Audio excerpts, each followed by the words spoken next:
Professor Vali Nasr, great to be with you, sir. Thanks for joining. Thank you. It's good to be with you, Ian.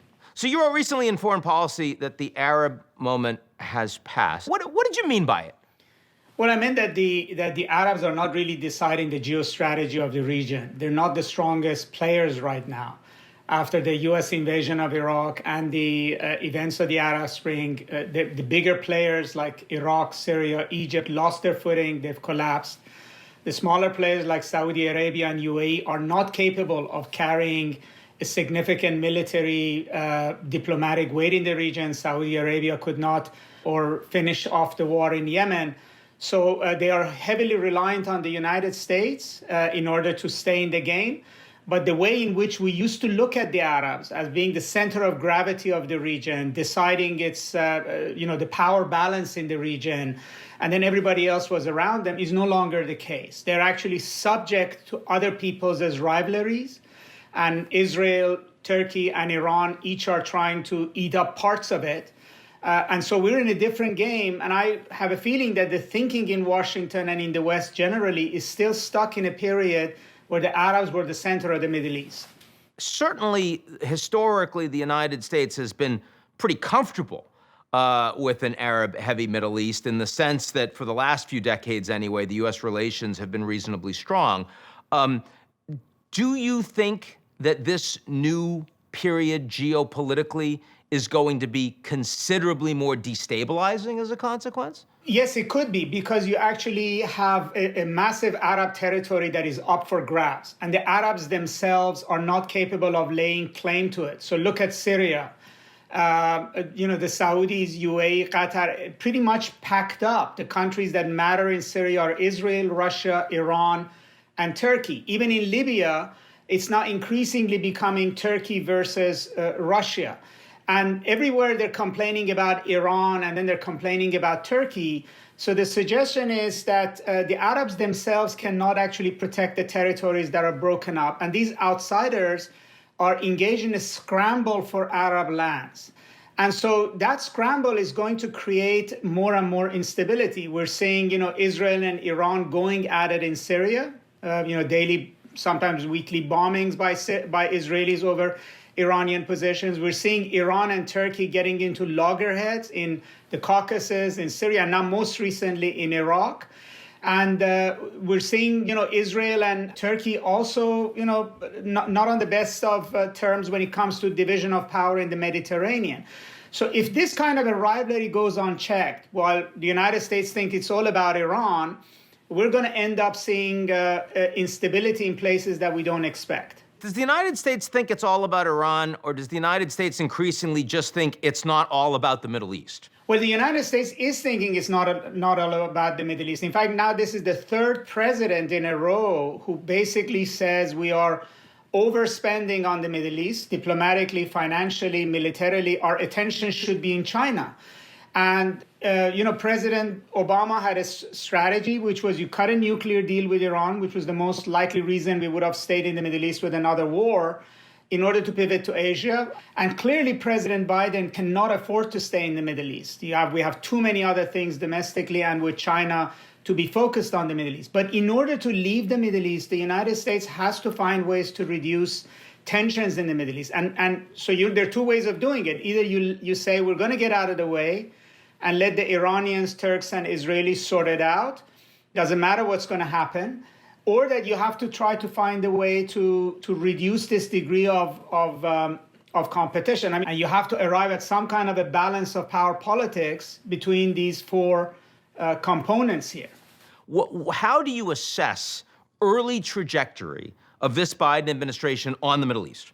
So I think they do want to reduce the importance of Middle East in terms of foreign policy priorities somewhere down below, to number 5, number 6, but definitely not number 1. So the recalibration of policy with Saudi Arabia is a very powerful signal to the kingdom that you need to play ball with your adversaries in the region.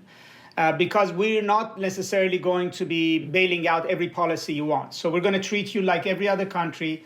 No more special access to the Oval Office. And you need to finish the war in Yemen. and we're not going to keep funding or supporting the continuation of that war. So that's almost like telling the Arabs that, you need to get along with your adversaries. It's almost a repetition of what President Obama told Jeffrey Goldberg of The Atlantic. You got to find a way to coexist with Iran in your own region. With Turkey, the administration actually has not revealed its hand. It hasn't come up with the way in which it's going to deal with Turkey. Now, Iran has become much more complicated. So I want to get into the Iranian deal and the role that Iran is likely to play here. But first, let me go back to what you were saying about the Gulf states, Saudi Arabia, for example. Now, the U.S. policy towards Saudi Arabia, the orientation in the early days of this Biden administration has been overwhelmingly on the human rights side. How do you feel about the prioritization of human rights and that lens for U.S. foreign policy in this administration? Well, I think it's important because if you're going to go after Iran, you're going to go after Russia, you're going to go after China with Uyghurs, etc., you have to at least have a modicum of credibility. And this had become a credibility issue for the United States internationally. It wasn't just about the Middle East. So the U.S. had to write that. I mean, these are parts of the convoluted foreign policy of the Trump era, that they were really hard on Hong Kong with the Chinese, but then would give a pass to an ally on a very egregious thing. So I think it's about putting American foreign policy on an even keel. It is also essentially a deterrence measure. In other words, you're sending a signal not to do anything like this again. That if you want to be an ally of the United States, you have to act in ways that are not exactly similar to those countries that we're viewing as adversaries.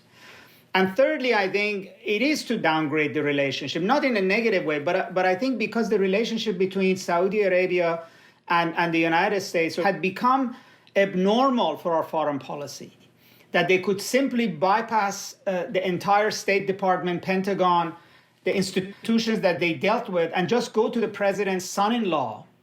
So I think the United States is basically pushing that down. In other words, you're not special, right? You're a leader of a country. We'll treat you as leader of a country, and we're not going to treat you as above and beyond anybody else. So that I think they're putting Saudi Arabia back in a box where it was. So we have to avoid, as you say, taking too much of a foot back on Israel and the Gulf states because they have the potential to draw the Americans back in. Then you've got Turkey, you've got Russia, and of course you have Iran. I want to end with Iran, but Turkey and Russia, how aligned do you see them in terms of their orientation as outsiders whose countries at home are not doing so well right now, both strongmen leaders, dealing with economic challenges that are real. One, a NATO ally, at least nominally, though frequently a lot of people raising questions of that. The other, a principal adversary of the United States. Talk a little bit about that. So, they both have now ambitions in the Middle East that they didn't have in an earlier era for different reasons. I think for Erdogan, that idea of reasserting the Ottoman claims to the Arab lands is part of his whole view of himself and the way he wants the Turks to see him. The Russians have different, agenda. It partly has to do with Islamic extremism, partly it's opportunistic, but also that's part of the Russian perceptions of grandeur. But the danger here is that Turkey has become quite unpredictable. It's become a major disruptor. It's basically lashing out at all directions. And it's difficult for Israel, Iran, Saudi Arabia, the United States, even Russia to think what is Erdogan's next step. So I think managing that, or at least being cognizant of how important that is important to the United States. And that's one of the issues that we have to think about. It's not about Iran anymore. Iran is a big player in the Middle East, but there are two other gorillas. And we actually don't have a handle on where Turkey is going in the Middle East. If it comes to a blow, either with Israel, with Iran, with Russia, in one of these, what does it mean for NATO? Let's say if in Libya, Russia and Turkey come to blows, what does that mean? Which is a very bizarre country, which is part of NATO, but is also acting like a Middle East power broker now. No, I mean, it's what the interesting backdrop here is, of course, it's both the most geopolitically fraught region of the world. It's economically certainly really challenged by all of the momentum towards climate change. And at the same time, the two most powerful countries in the world really don't see themselves as having a long-term strategic stake. Absolutely. And although the Chinese are expanding westward along this line of Eurasian corridor that we still don't know exactly where the end is, there is talk of Turkey also being interested in some kind of a financial relationship with Beijing. It has reduced its criticism of the Chinese crackdown on the Uyghurs. It sees itself as being able to lean on China. So how the Chinese might play this in the next 5 to 10 years is important. I mean, we always think of China as just a Pacific power, but end of the day, you know, for them, West Asia does matter, and as particularly also as they're escalating with India, you know, that suggests that they're looking westward in a much more serious way. But compared to the influence you're discussing of Russia, of Turkey, of Iran, I mean, the United States and China are not as central or strategic to the way you're thinking about the Middle East right now. Absolutely. I mean, the Chinese benefit for many of these countries right now is mostly psychological and financial. But the Chinese are not getting their hands dirty in the geostrategic realm.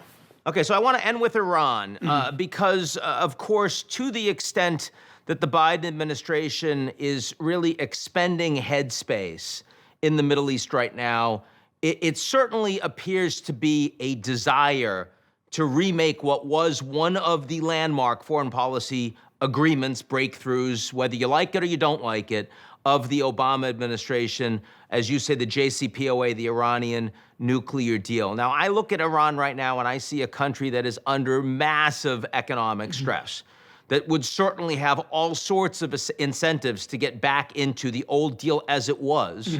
And I've seen lots of statements from Tony Blinken, Secretary of State, and others that appear to be pretty aligned with that. So tell me why that won't happen. I think, you know, the expectations the Iranians had was that the U.S. basically, in the spirit of undoing Trump's anti-multilateralism, just like it went back to the climate accord, it would announce that it's coming inside JCPOA, and then, you know, would demand full compliance, and the Iranians would demand full compliance. So Iranians were looking for a quick way to go back to 2017, let's say, just before maximum pressure. But that didn't happen. Didn't happen because maybe there's domestic pressure on the administration. Maybe the administration could not trust the Iranians would do this. But also the Trump years are also wasted years because some of the provisions of the deal will actually finish under President Biden's term in 2023. So the U.S.'s worry is that if we went back into restore the deal and we lift sanctions and went back to 2017, we basically will have no leverage to get Iranians engaged in further conversations about extending sunset clauses, etc. And I do think that the Iranians have come to the conclusion that the United States doesn't really take their nuclear program serious enough. It doesn't show urgency of going back in the deal. And that they have to have something to really get U.S.'s attention for serious lifting of sanctions, and they don't believe that they have that now. So they've come to a resolution that JCPOA is not going to be restored anytime soon. But in the meantime, they are keeping the pressure on the United States of saying we're going to enrich more, you know, hitting missiles into Iraq. And so the U.S. basically now has to come up with a diplomatic strategy of how are you going to get back at least into, direct conversations and stop the process where it is. Yep. The other issue is very important, Ian, is really how sustainable is the economic pressure in Iran? And this is a sensitive calibration because the U.S. may overread in that. The question is, can the Iranians survive another year? Can they survive another 6 months? During which time the size of their enriched uranium becomes a lot bigger? I would say yes. I think in their psychology, the greatest pain was at the beginning. The massive shock of inflation, unemployment, hardship was already hit, which caused street riots and rattled the regime right after. But right now, they don't see this as regime threatening right away. I'm getting the sense that if, gun to your head, as they say, if you had to make a call, you think that the U.S. and Iran will get back into the Iranian nuclear deal. I'm an optimist on this, Ian, because I think the overall logic for both sides is that they want the deal. The United States needs to go focus on China. And the one issue that could get it into a war in the Middle East is Iran's nuclear program. Obama understood that. I think Biden understands that. And you can saber rattle, you can put pressure on them. But in the end, if you want to reduce tensions, it has to begin with a nuclear deal with Iran. And I think the Iranians, yes, they can survive this another 6 months. They can survive it maybe maximally a year, maybe more. But ultimately, they want these sanctions lifted. They've said that multiple times. Even the supreme leader said there's a priority to lifting of sanctions. So both sides have to deal with pride, with nationalism, and with their domestic constituencies. And I think one of the things the U.S. has to be very careful is that, particularly what it says in public, it shouldn't corner Iranians. If you want diplomacy to succeed, you have to leave a ladder for the opponent to be able to climb down from the tree. So I think that's where we have to get the mechanics right. But if we do it, I do think that there could be a resolution. That's the final word. Vali Nasr, he knows a lot about the Middle East. Thanks for being with me today. Thank you for inviting me in.